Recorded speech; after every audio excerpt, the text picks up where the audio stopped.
Assalamualaikum warahmatullahi wabarakatuh. Ketemu lagi sama aku di channel Army Mulia Kusuma.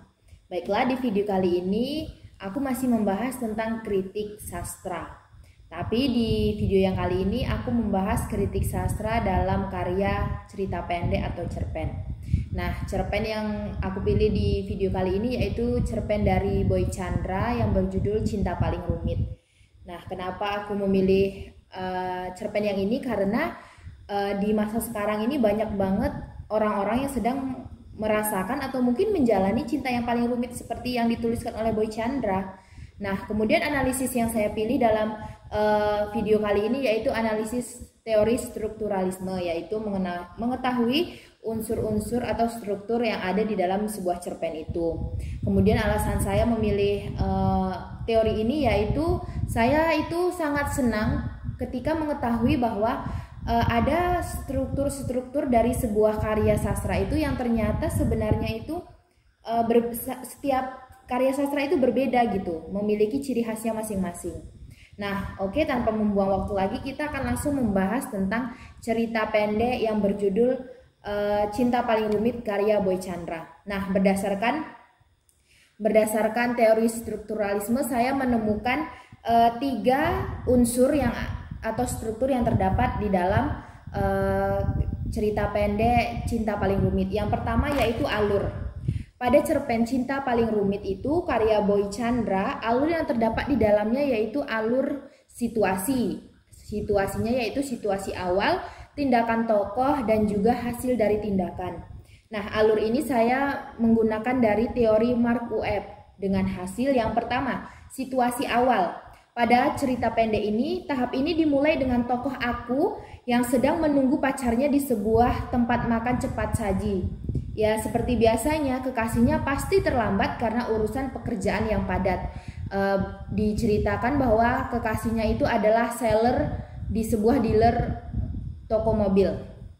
Kemudian yang kedua yaitu tindakan tokoh atau terjadinya konflik. Nah, tokoh aku adalah orang ketiga dalam hubungan pacarnya dan kekasihnya yang bernama Molly. Namun sebenarnya hubungan pacarnya dan kekasihnya itu dipertahankan semata hanya karena durasinya yang lama, bukan karena kualitasnya yang terjaga. Pacarnya itu lebih nyaman dan senang dengan tokoh aku ketimbang kekasihnya yang pertama. Hal ini dikarenakan tokoh aku itu bisa menjadi orang yang menerima si pacar itu dengan baik, dengan apa adanya, tidak menuntut ini itu, sehingga sang pacar itu merasa nyaman dengan si tokoh aku. Kemudian yang terakhir, penyelesaian masalah.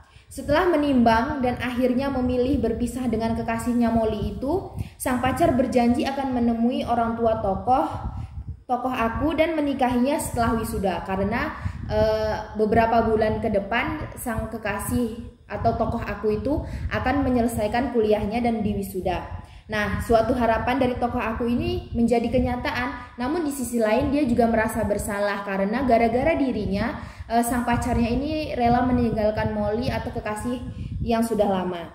Nah, dari pemaparan yang sudah saya jelaskan secara keseluruhan, alur yang digunakan oleh penulis adalah alur maju, yaitu alur yang tidak ada flashback ke belakang atau diulang gitu.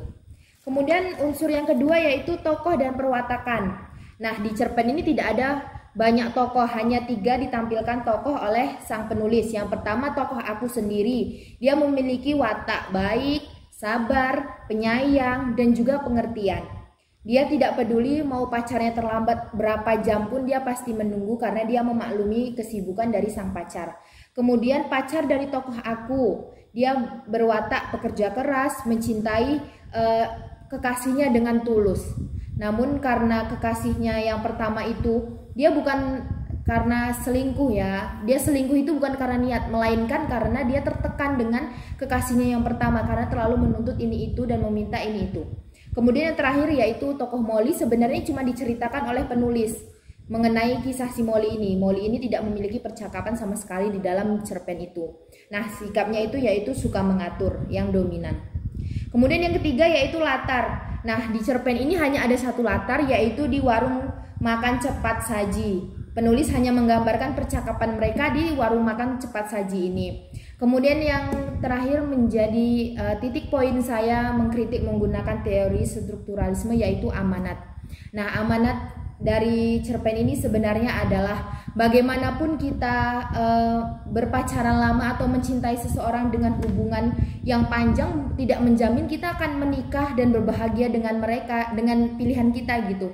Karena itu tergantung kembali ke sifat kita lagi gitu. Apakah kita bisa mengayomi, bisa menjaga, bisa membina hubungan itu dengan baik, dengan benar, dengan penuh kasih sayang, bukan hanya mementingkan egois dan keinginan kita semata gitu. Jadi orang ketiga itu sebenarnya tidak ada jika kita itu bisa memberikan yang terbaik untuk kekasih kita gitu. Jangan menyalahkan orang ketiga jika kita saja masih banyak kurangnya gitu. Nah, jadi itu tadi analisis video pada kali ini. Semoga teman-teman bisa paham dan juga mengerti mengenai cerita pendek Cinta Paling Rumit karya Boy Chandra ini. Demikian penjelasan kali ini, saya ucapkan wassalamualaikum warahmatullahi wabarakatuh. Sampai ketemu lagi.